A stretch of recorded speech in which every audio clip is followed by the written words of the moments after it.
Welcome to Not Milk Never Milk. Subscribe if you're lactose intolerant. In this video, I will explain how to apply for media. Net. Media. Net is a premier contextual advertising network, empowering publishers to monetize their valuable online content. We will guide you through each step of the application process, ensuring you understand the requirements and how to submit your site successfully.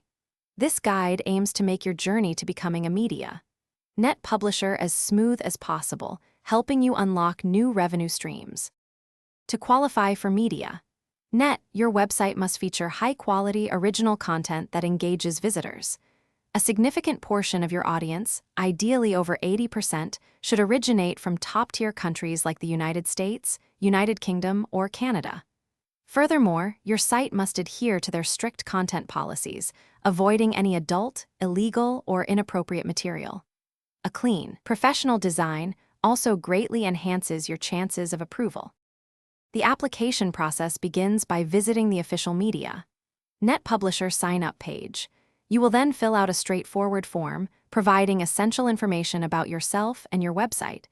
Be sure to accurately enter your website's URL and your contact details. Once all fields are completed, simply click the Submit button. Their team will then carefully review your application, which typically takes a few business days. After submitting your application, media net's team typically takes between 2 and 5 business days to review it. You will receive an email notification regarding their decision. If approved, you can then access your publisher dashboard to generate and integrate their ad codes onto your website. Remember to strategically place these ads to maximize your earnings potential and enhance user experience simultaneously. Thanks for watching. If this was helpful, leave a like and consider subscribing. See you next time.